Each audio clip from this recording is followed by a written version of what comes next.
Hello students, I hope you all are doing good.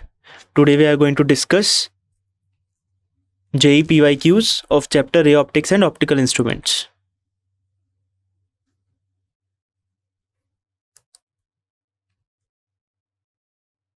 This is a disclaimer. So by the end of this session, you will have a solid understanding of how light interacts with mirrors and lenses. We'll explore key concepts like image formation, magnification, and length of power. So let's delve into the specifics of ray optics. We will start by examining how light behaves when it encounters mirrors and lenses. Pay attention to terms like magnification and lens power, as they are crucial for understanding how images are formed. We will also discuss how light deviates through prisms, focusing on the concept of minimum deviation, and explore the phenomenon of apparent depth in multi-layered media. These concepts are not only fascinating but also have practical applications in everyday optical instruments. So first question, the problem involves understanding the behavior of light as it passes through a prism, including the angles of incidence, deviation, and emergence. The problem tests the understanding of the relationship between the angle of incidence, angle of deviation, and angle of emergence in the context of a prism. It also examines the concept of refractive index, which is a measure of how much light bends when it enters a material.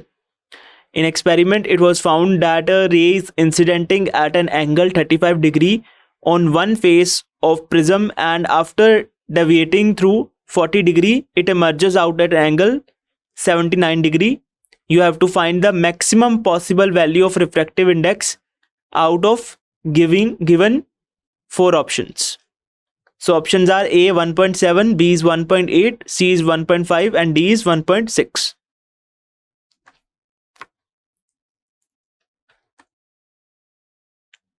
So let's begin by examining the given data for the experiment. We have 3 key angles to consider: the angle of incidence, angle of emergence, and angle of deviation. Okay, so first we have angle of incidence denoted as I, which is given as 35 degrees. This is the angle at which the light ray enters the prism.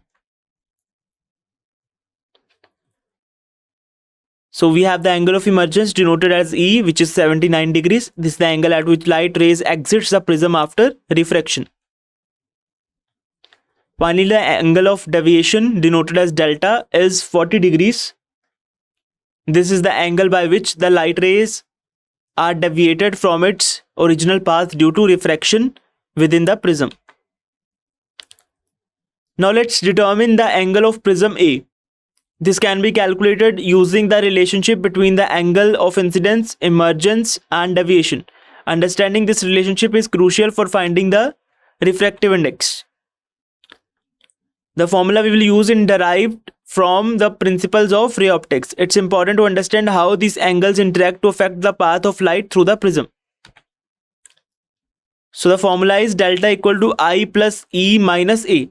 This is the key equation from the NCERT textbook, specifically equation 9.35. It helps us relate the angles to find the prism's angle.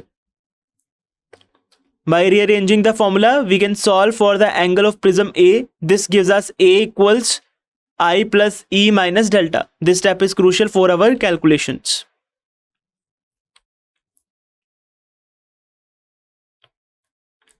So to start solving, we need to calculate the prism's angle. We will substitute the given values into the formula. This step is crucial as it helps us understand the geometry of the prism, which is essential for determining the refractive index. Here we apply the formula A equals to 35 degree plus 79 degree minus 40 degree.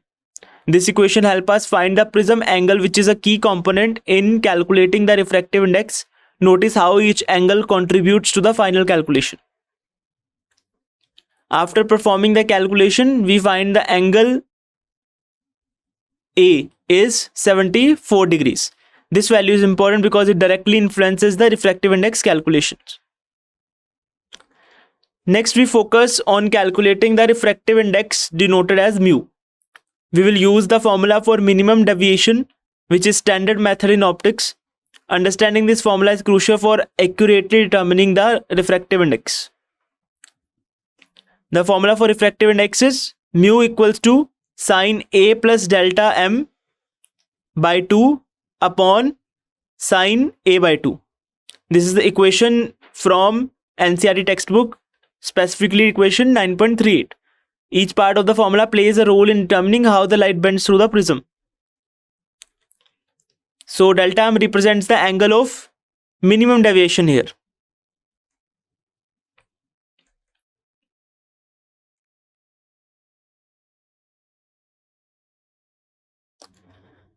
So the first step in solving this problem is to recognize that the minimum deviation angle denoted by delta M is less than or equal to 40 degrees.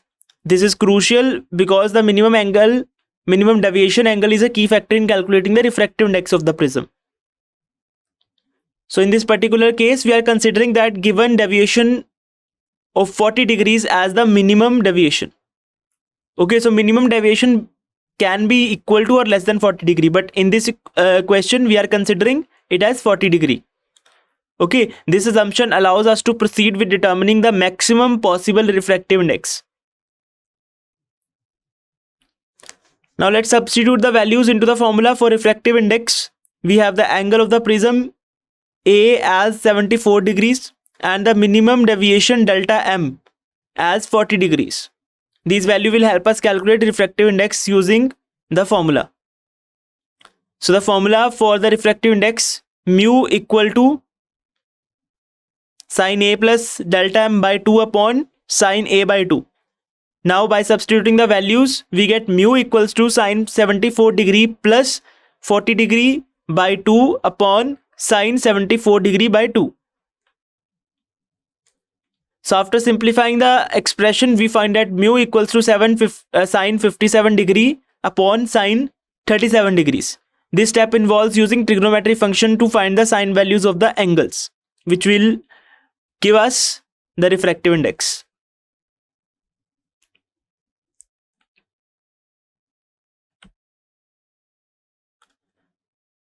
So we use the formula for refractive index, which is given by the ratio of sine of angle of emergence to the sine of angle of incidence. Okay, so that is the formula for finding refractive index when a refraction is happening through one phase. Okay, so here we have the equation mu equals to sine of 57 degrees divided by sine of 37 degrees. Now let's approximate values of sine of these angles. The sine of 57 degrees is approximately equal to 0.8387 and sine 37 degrees is approximately equal to 0.6018. So therefore, by substituting the approximate sine values into our equation, we find that the refractive index mu is approximately equal to 0.8387 divided by 0.6018, which equals 1.4. So however, it is important to note that we assume that deviation angle delta to be 40 degrees, which might not be the case. It can be less than, minimum deviation angle can be less than 40 degree. This assumption affects our calculation and we need to consider the possibility of different maximum deviation angle. Therefore, considering the potential variation in deviation angle, the maximum possible value of refractive index is likely to be closer to 1.5. Okay, so next question. In this problem, concave mirror is given of focal length 0.4 meter. In order to see your erect image in the mirror with magnification equals to 5. At what distance you should hold the mirror from your face? Okay, so this question requires applying the mirror formula and magnification concept to determine the correct distance to hold the mirror for a specific magnification. You need to choose the correct option out of given 4 options. So options are A 0.24 meter, B 1.60 meter, C 0.32 meter and D 0.16 meter. So correct option is C 0.32 meter. So now let's look at the information given in the problem. So we know the focal length of the concave mirror is 0.4 meters. So we have the magnification, which is given as 5. This tells us how much larger the image appears compared to the object. So magnification is given equal to 5. And now we will calculate the object distance. Okay, so since it is a concave mirror, so focal length will be taken as negative, because for concave mirror, focus lies on the left side of the mirror. Okay, and according to sign convention, we measure all the distances from pole of the mirror. That's why focal length will be taken as negative, that is minus 0.4 meter. Okay, for an upright image formed by the concave mirror, the image is virtual. Concave mirror always forms, except one case. It always forms real and inverted image, except one case when object is placed between focus and pole. Then it will form the erect and virtual image. So for an upright image formed by the concave mirror, image is virtual and the magnification is positive.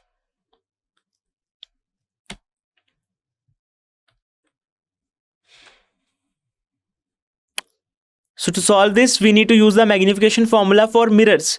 This formula will help us relate the image distance and the object distance.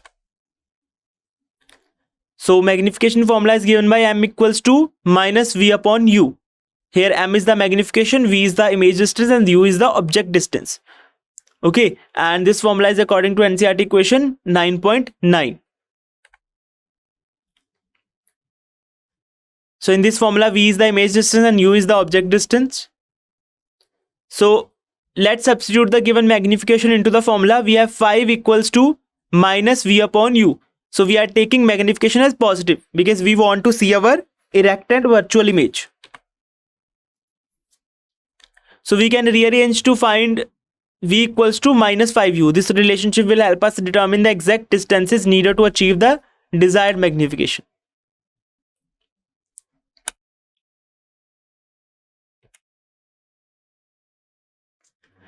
Okay, to solve the problem, we need to use the mirror formula, which is crucial in ray optics.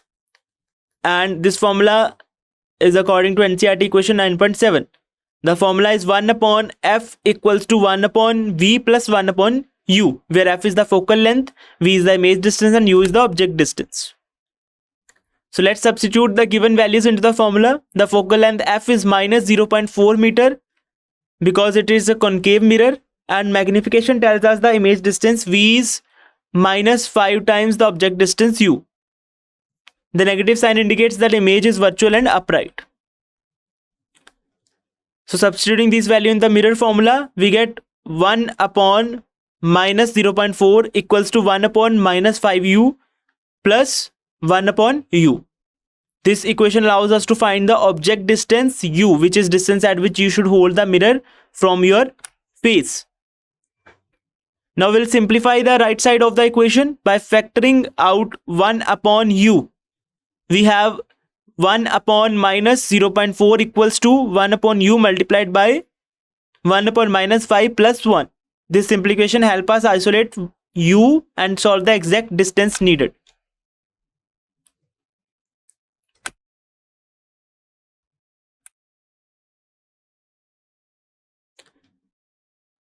Now here we are starting with the equation 1 upon f equals to 1 upon u plus 1 upon v.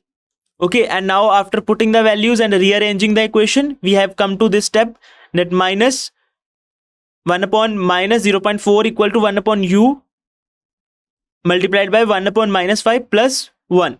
So now 1 upon minus 0.4 equal to 1 upon u, and after taking LCM, we have reached this step 1 minus 1 upon 5 plus 5 upon 5. We can write 1 equal to 5 upon 5 taking LCM.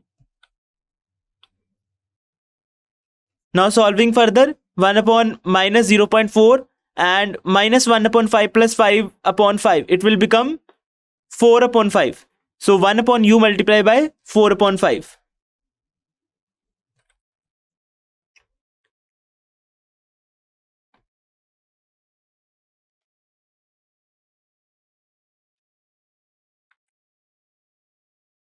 So rearranging the equation to solve for u, So this involves isolating u on one side of the equation. Pay attention to how we manipulate the equation to make u the subject. So now we substitute the values into the rearranged equation to calculate u. The multiplication here shows the focal length and magnification factor into determining the object distance. So u will become equals to minus 0.4 into 4 upon 5. Okay, so we calculate the object distance as minus 0.32 meter. The negative sign indicates that the object is placed in front of the mirror, which is typical for real objects. This result aligns with the properties of concave mirror. Negative sign for u confirms that object is indeed in front of the mirror, consistent with the real object scenario. This is an important concept in ray optics. Finally, we conclude the mirror should be held 0.3 meters from the face to achieve the desired magnification. The distance ensures the image is upright and magnified correctly.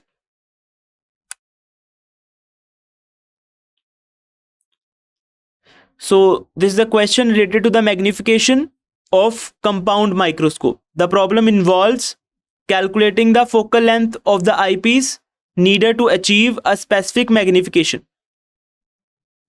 The question requires applying the formula for magnification in a compound microscope. You need to identify the given values. Magnification is equal to 375, tube length 150 millimeter, and focal length of the objective is given 5 millimeters. And use this to find the focal length of the eyepiece. You need to choose the correct option out of given 4 options. So first option is 22 millimeter, B option is 12 millimeter, C option is 2 millimeter, D option is 33 millimeter. So correct option is A, 22 millimeters. So now let's dive into the solution. First we list the given values. We know the magnification denoted as M is 375. Okay, magnification is equal to 375.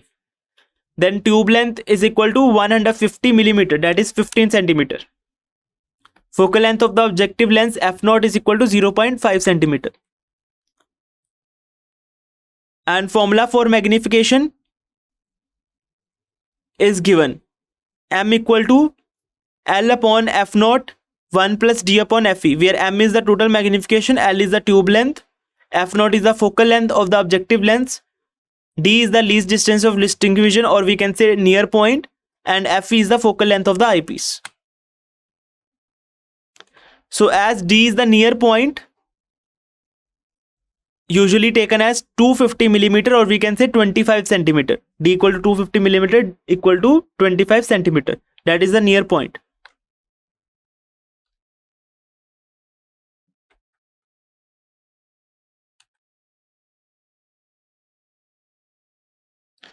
So now this is the formula for magnification for compound microscope. M equals to L upon f0 multiplied by 1 plus D upon Fe. In this equation, M is the magnification, L is the tube length, f0 is the focal length of the objective lens, Fe is the focal length of eyepiece, and D is the least distance of distinct vision, which is 25 centimeter. So now substitute the known values into our formula. So 375 equals to 15 upon 0.5 multiplied by 1 plus 25 upon Fe.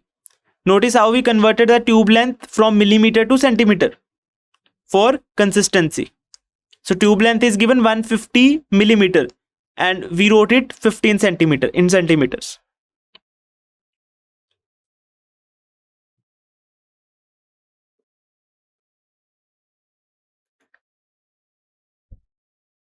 Okay, so we know the total magnification is 375 and magnification by the objective lens is 30.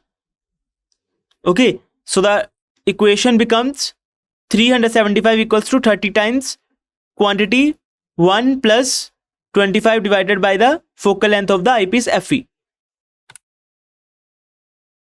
So now we will simplify the equation by dividing 375 by 30. This gives us 12.5, which equals to 1 plus 25 upon Fe. Okay, so 12.5 equals to 1 plus 25 upon Fe. Now we will subtract 1 from 12.5. Okay, and we will rearrange this equation for Fe. Okay, so after solving it, Fe comes out to be approximately 2.1739 centimeter. This calculation shows how the eyepiece contributes to the overall magnification of the microscope.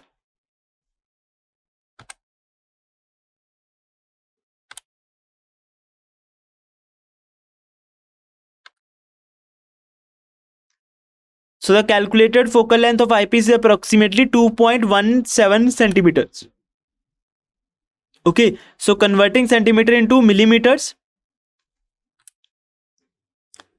So 1 centimeter is equal to 10 millimeters. So focal length of the eyepiece approximately 21.7 millimeters. Multiply the value given in centimeters by 10 to convert it into millimeters, which is round off to 22 millimeter for simplicity. This rounding is common in practical applications to match standard component sizes or to match the options given. Okay, so focal length of the eyepiece lens should be approximately 22 millimeter to achieve the desired magnification. Now the problem involves understanding how light behaves when passing through different mediums, specifically water and glass. The question asks about the perceived depth of water in a glass tumbler when viewed from above. It tests the concept of refraction, which is bending of light as it passes from one medium to another. Inner depth of glass tumbler is given 17.5 centimeter. A student is pouring water into it. This occurs when light travels from one medium to another, changing speed and direction.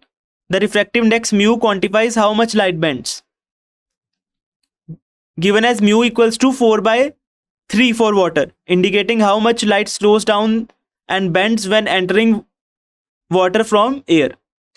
Understand that the student perceives the tumbler as half filled due to the bending of light. Okay, the actual depth of water is different from the perceived depth because of refraction. The problem requires calculating the actual depth using the refractive index of water in the tumbler. Okay, so 4 options are given.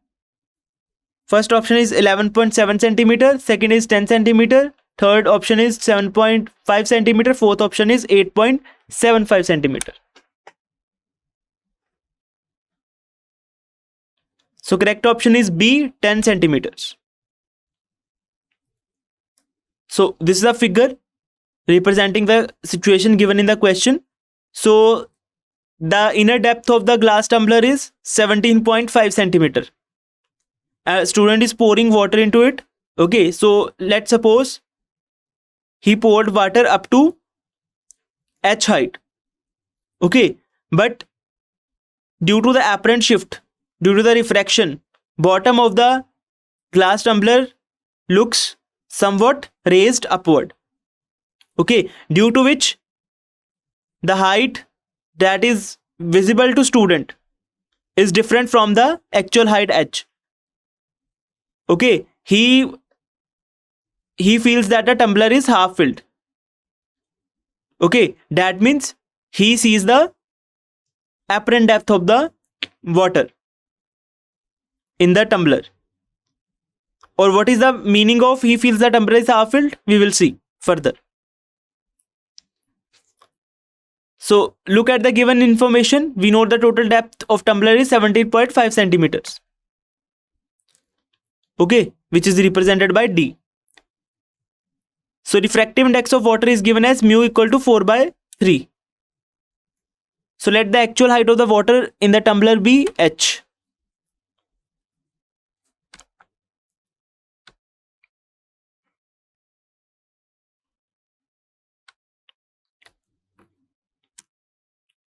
So let's introduce the formula for apparent depth. H dash equal to h upon mu. This equation helps us how the actual depth h is perceived when viewed from above due to refractive index mu of the medium. In this case, the refractive index of water is 4/3. Okay, so substituting the refractive index into our formula, we get h dash equals to h upon 4 by 3 equals to 3h upon 4. This step shows how the refractive index affects the apparent depth. It's important to note how the division by a fraction simplifies to a multiplication.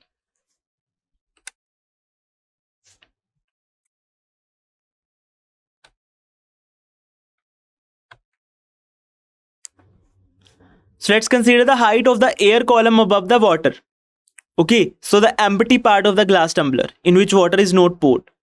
Okay, so air column, it's represented by d minus h. D is the total depth of the glass tumbler and h is the height up to which water is poured. So d minus h is the height of the air column, which equals to 17.5 minus h.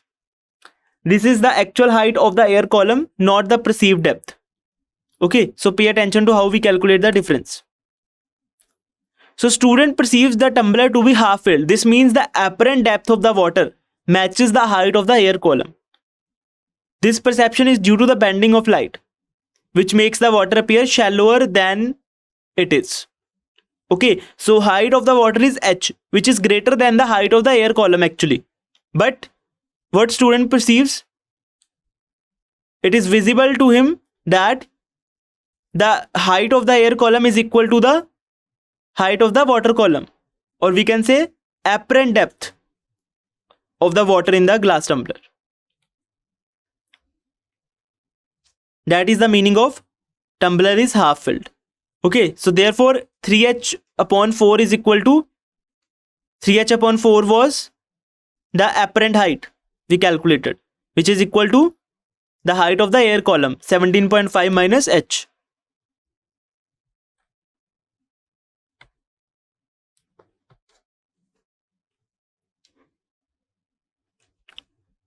So we set up this equation 3h upon 4 equals to 17.5 minus h. This equation represents the apparent depth due to the refraction. The term 3h upon 4 accounts for the refractive index effect, showing how the perceived depth differed from the actual depth. Now we rearrange the equation to combine terms. So 3h upon 4 plus h equals to 17.5. This step helps us isolate the variable h, which represents the actual height of the water in the tumbler. So continuing, we simplify further. 3h plus 4h by taking LCM upon 4 equals to 17.5.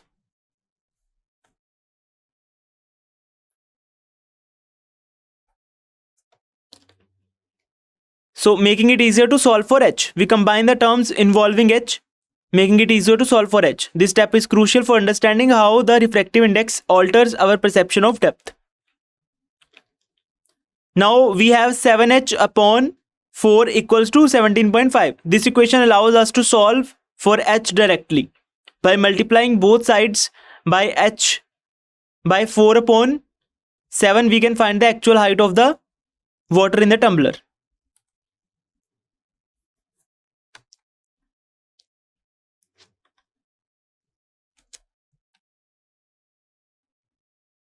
So now calculating the value of h after rearranging the equation, h is equal to multiply both sides by 4 upon 7. So it will become h equal to 17.5 multiplied by 4 upon 7. So after simplifying, so h equals to 70 upon 7 equals to 10 centimeter. This shows the actual height of the water in the tumbler is 10 centimeter. So tumbler is actually filled to a height 10 centimeter. Okay.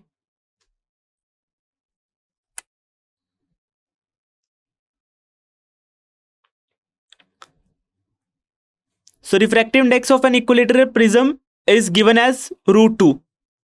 You have to find the angle of emergence under condition of minimum deviation.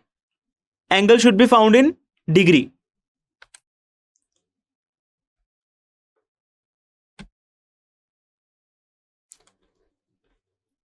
Let's begin by identifying the key properties of an equilateral prism. Since it's equilateral, all its angles are equal, specifically 60 degrees. This is crucial because the angle of prism affects how light is refracted inside it. Under the minimum deviation condition, the angle of incidence equals the angle of emergence. This is a special scenario where the light path through the prism is symmetrical. Next, we need to determine the angle of refraction inside the prism, so which is denoted by R. So according to NCERT question 9.36, the angle of refraction is half the angle of prism. Okay, in which condition? Under the condition of minimum deviation condition, minimum deviation angle. So let's apply the formula to our specific prism. By substituting the known angle of prism, we can calculate the angle of refraction. So using the formula, we find that the angle of refraction is 30 degree. This calculation is straightforward but critical for determining how light exits the prism.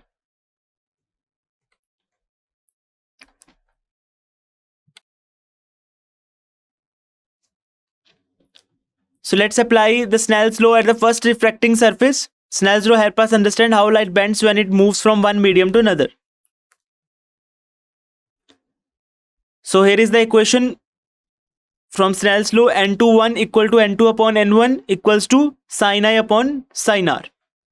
And this equation is NCERT question 9.10. So we rearrange Snell's law to n1 sin I equals to n2 sin R. This form is useful for solving problems we know the refractive indices, where we know the refractive indices and need to find the angles. Remember, n1 and n2 are refractive indices of the surrounding medium and the prism, respectively.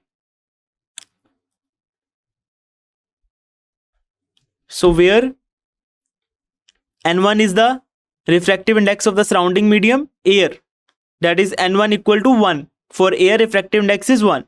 n2 is the refractive index of the prism, which is given in the question, n2 equal to √2. And I is the angle of incidence and R is the angle of refraction.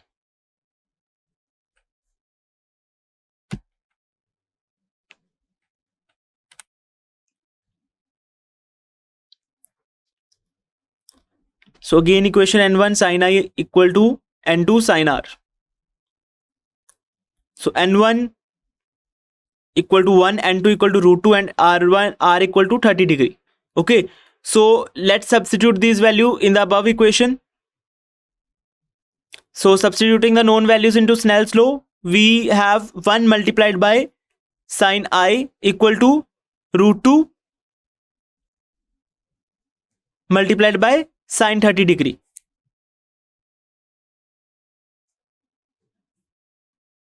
Okay. So simplifying further, we find sin I equals to √2 multiplied by 1 upon 2. This step shows how the refractive index and the angle of refraction influence the angle of incidence.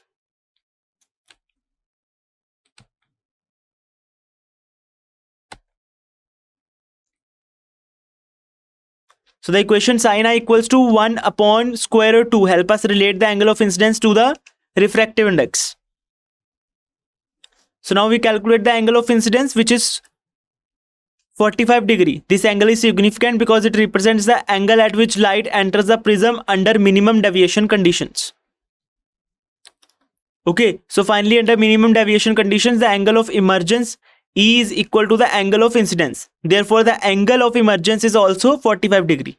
This symmetry in angles is a characteristic of the minimum deviation position. And it simplifies our understanding of how light ray travels through the prism.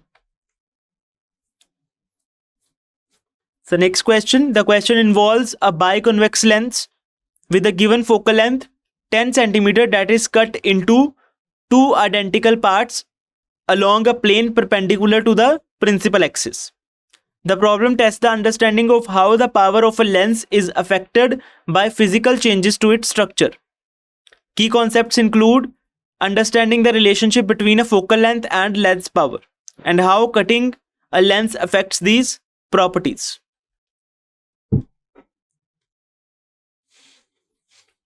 So first, let's establish what we know. the focal length of the original lens is given as 10 centimeter, which we convert to meters as 0.1 meter.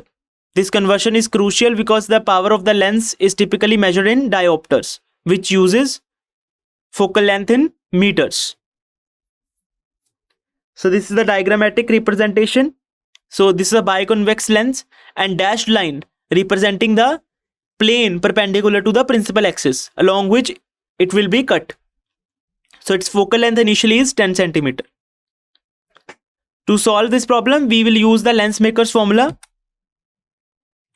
So the lens maker's formula is given by 1 upon f equals to mu minus 1 multiplied by 1 upon r1 minus 1 upon r2. Here f is the focal length, mu is the refractive index of lens with respect to medium.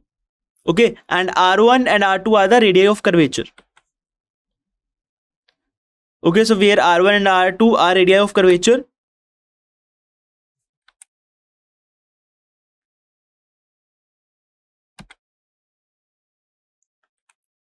So let's consider the radii of curvature for a biconvex lens. We have two surfaces, one with the radius r1 equals to r and other with r2 equals to minus r. Okay, so sign is according to sign convention. So for first surface, center of curvature lies on the right side. That's why radius of curvature for first surface will be positive. And for second surface, center of curvature is on the left side. So radius of curvature for second surface will be negative. So substituting these values into the lens maker's formula, the formula is 1 upon f mu minus 1 multiplied by 1 upon r1 minus 1 upon r2. Okay, so by substituting r1 and r2, we get 1 upon f equals to mu minus 1 multiplied by 1 upon r minus 1 upon minus r. So after simplifying, we arrive at 1 upon f equals to mu minus 1 multiplied by 2 upon r. This shows how the refractive index mu and the radius r influence the focal length. Notice how the factor of 2 comes into play due to the subtraction of the reciprocals.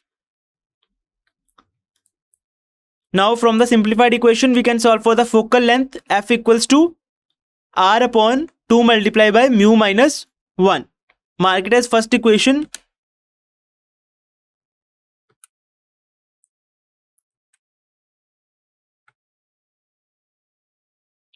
So after cutting the lens, each part becomes a plano-convex lens. This is because the cut is made perpendicular to the principal axis, resulting in two lenses with one flat side and one convex side. This transformation is crucial for understanding how the focal length and power change. So this is a visual representation of after cutting. So after cutting, one surface of lens will become plane and one is convex. Okay. So radii of curvature for curved surface is r and radii of curvature for plane surface is infinity. Now let's focus on plano-convex lens. The formula for focal length of plano-convex lens is slightly different because one side is flat. This distinction is important for calculating the new focal length and power. So the formula for the focal length of plano-convex lens is given by 1 upon f1 equals to mu minus 1 multiplied by 1 upon r minus 1 upon infinity. Okay, so f1 is the focal length of the first plano-convex lens. Okay, and for first surface radius of curvature is r. For second surface, radius of curvature is infinity. Okay, so where r1 is r. Okay, r2 is infinity and f1 is the focal length of the first plano-convex lens.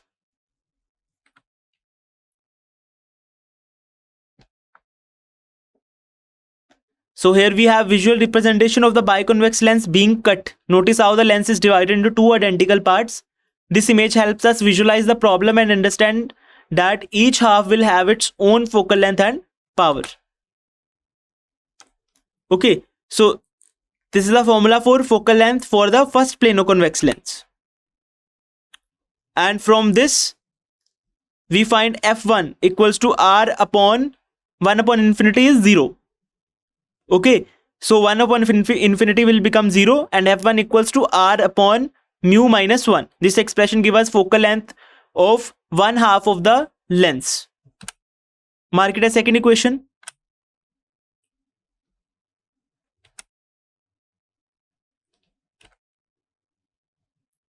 So similarly for the second plano convex lens, okay, so for second plano convex lens, f2 equals to minus r upon mu minus 1.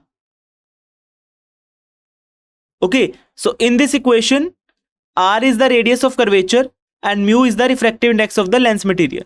This formula helps us determine how the curvature of the material properties affect the focal length. So mark it as third equation.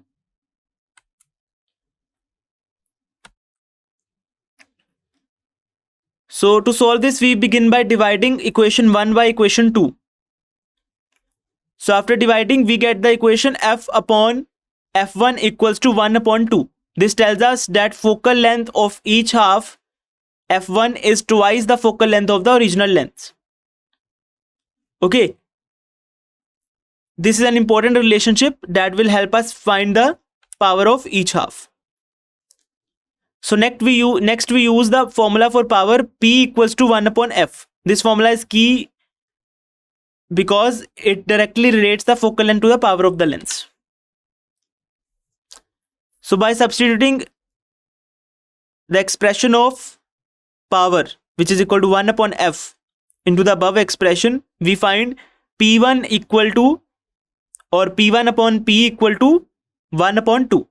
So P equal to 1 upon F, P1 equal to 1 upon F1. Okay, so after putting these values in the above expression, we got P1 upon P equal to 1 upon 2. Since focal length is reciprocal of power, so ratio of focal length will be reversed. Okay, for power. So this shows that power of each half lens is half the power of the original lens. So we derive 2P1 equals to P. This equation confirms that power of each original lens is twice the power of each half. Or we can say power of each half is half of the power of original lens.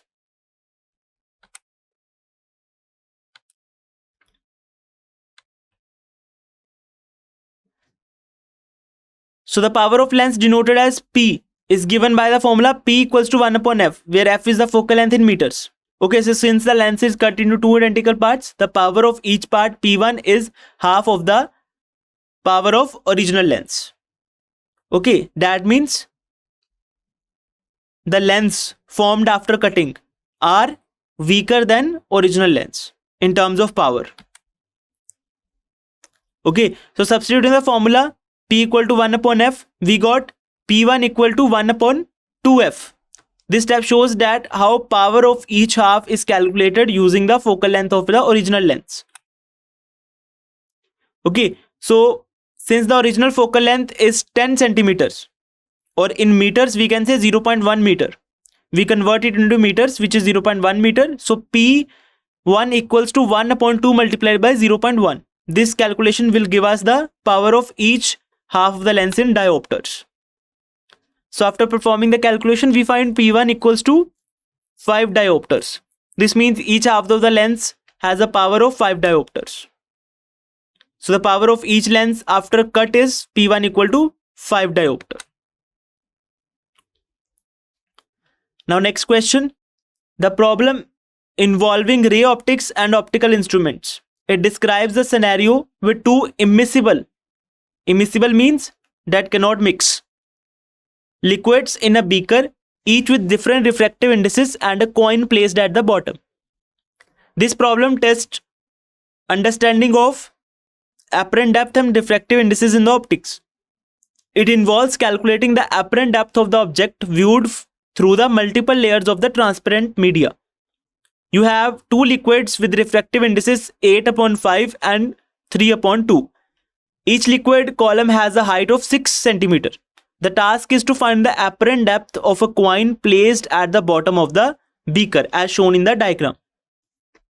Okay, and what you have to find, the apparent depth will came out to be in the form of alpha upon 4 centimeter. You have to find the alpha in the question.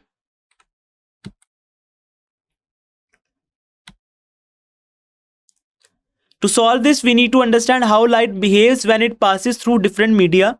The apparent depth of an object viewed through multiple layers is the sum of the apparent depths through each layer.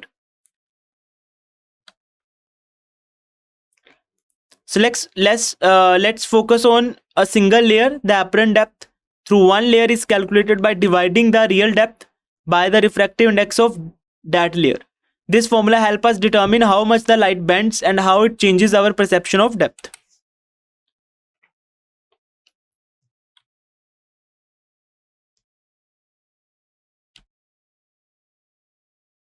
So let's start by considering the apparent depth through the first liquid layer. This is the layer at the bottom of beaker. Okay, so we have the real depth for the first layer, which is 6 centimeter, and its refractive index 8 upon 5. Okay, so real depth is represented by h1 for first layer and the refractive index is mu1 for the first layer.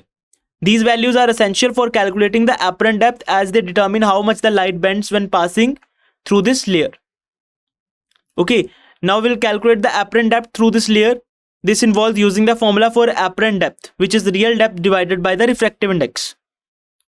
Okay, so calculation for the apparent depth through the first layer is shown as h dash equals to h1 upon mu1 equals to 6 upon 8 by 5.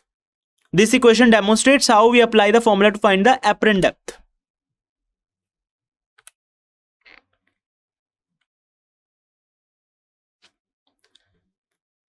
So now calculating the apparent depth for the first liquid, we use the formula for apparent depth, which is actual depth multiplied by the ratio of refractive index of the second medium. Okay, which is actual depth will be given as, or apparent depth will be given as actual depth upon refractive index of the medium.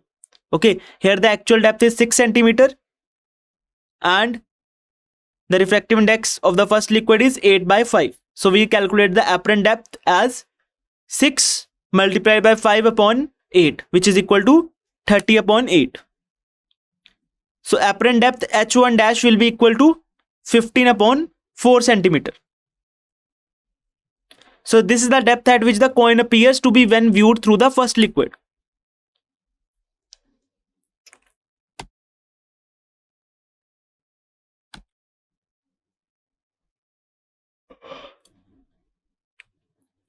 So let's start by considering the apparent depth through the second liquid layer. This is crucial because the refractive index of the liquid affects how we perceive the depth of the coin. Here we have the real depth of the second layer, which is the top layer, is h2 equals to 6 centimeter and its refractive index mu2 equals to 3 upon 2. So now let's calculate the apparent depth through this layer. We use the formula h dash, or we can say h2 dash equals to h2 upon mu2, where h2 is the real depth and mu2 is the refractive index. Substituting the values, we get h2 dash equals to 6 upon 3 by 2.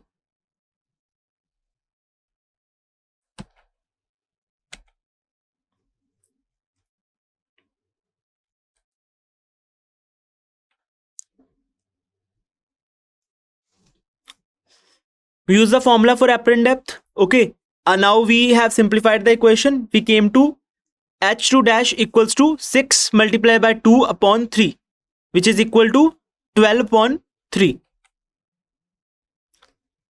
So h2 dash came out to be 4 centimeter.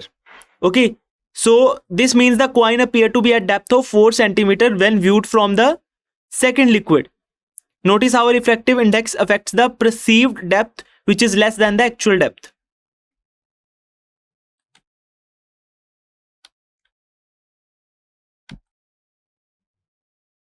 So now let's focus on the total apparent depth of the coin. This is crucial step because it combines the effect of both liquid layers on the light path. So the total apparent depth is the sum of apparent depth through each liquid layer. This means we need to calculate how each layer individually affects the light before combining them. And we have calculated it. So we introduce the formula for total apparent depth, which is H dash equals to H1 dash plus H2 dash. This equation shows that total apparent depth is the sum of apparent depths through each liquid.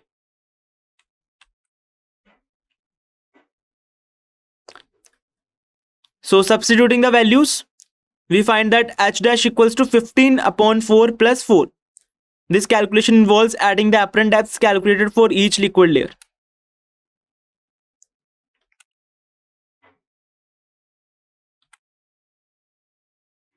So H dash, after taking LCM and solving, H dash will be equal to 15 plus 16 upon 4.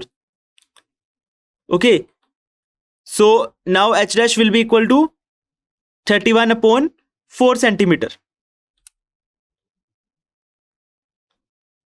Okay. So this result gives us apparent depth of the coin when viewed from the above. So now let's focus on finding the value of alpha. The problem states that apparent depth of the coin is expressed as alpha divided by 4 centimeters. Okay, so problem states that the apparent depth of the coin is alpha upon 4 centimeters. Okay, so here we have that alpha divided by 4 equals to 31 divided by 4. We have calculated the apparent depth as 31 upon 4. And in the question it is given that apparent depth will be expressed as alpha upon 4. Okay, so therefore alpha upon 4 equal to 31 upon 4. So that means alpha is equal to 31 here. Okay, so we found the answer. So this is all about JEE PYQs of chapter Ray Optics and Optical Instruments. I hope you enjoyed the session and understood it well. Thank you.